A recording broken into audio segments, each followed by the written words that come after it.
Friends, welcome back to my channel. புதுசாக பார்க்குறோம், மறக்காமல் சப்ஸ்கிரைப் பண்ணிக்கோங்க. வாங்க இன்றைக்கி தேங்காய் ரைஸ் எப்படி செய்கிறது ரொம்ப ஈஸியான மெத்தடில் அப்படின்னு பார்க்க போகிறோம். ஸோ ஒரு முழு தேங்காய், ஃப்ரெஷ்ஷான தேங்காய் எடுத்து ஒடிச்சிருக்கேன்.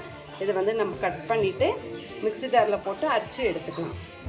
ஸோ இந்த மாதிரி தேங்காவை கட் பண்ணி எடுத்தாச்சு. இப்போது மிக்ஸி ஜாருக்கு போட்டுடலாம்.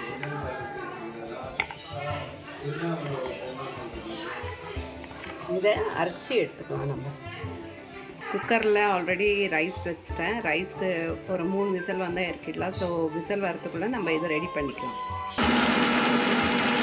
ஸோ இந்த மாதிரி சூப்பராக அரைச்சி எடுத்தாச்சு. நெக்ஸ்ட் என்ன பண்ணுறது பார்க்கலாம். கடாய் வச்சிட்டேன், ஆயிலை சேர்த்துடலாம்.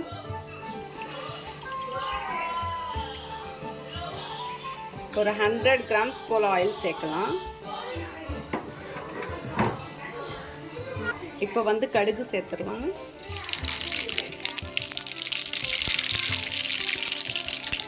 உளுத்தம்பருப்பு, இதுலேயே வேர்க்கடலை எடுத்துக்கலாம். காஞ்ச மிளகா, இஞ்சி,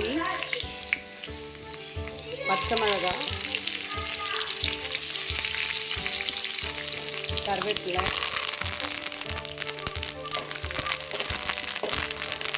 எல்லாத்தையும் நல்லா ஃப்ரை பண்ணிக்கோங்க.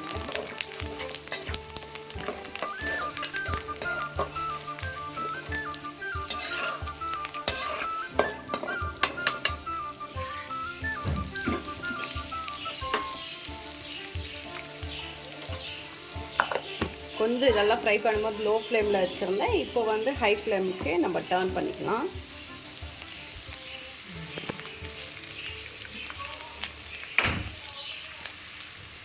இதிலே முந்தியை சேர்த்துக்கலாம்.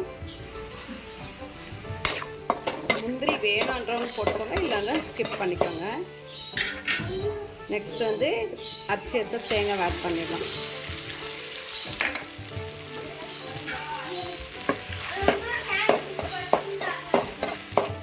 நல்லா இது மாதிரி ஃப்ரை பண்ணிக்கலாம்.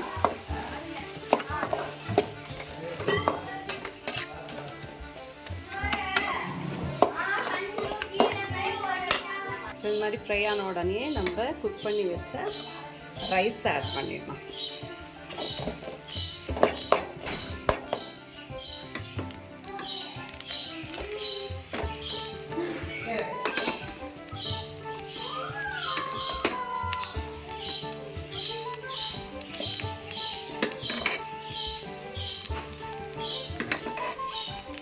இது நல்லா மிக்ஸ் பண்ணி எடுத்துக்கலாம்.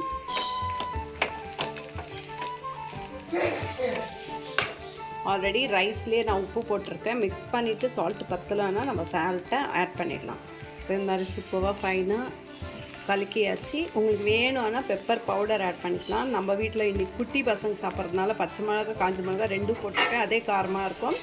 ஸோ அதனால் நான் வந்து பெப்பர் பவுடரை ஆட் பண்ணல. நீங்கள் வேணும்னா பெப்பர் பவுடரை ஆட் பண்ணிக்கோங்க, சூப்பராக இருக்கும்.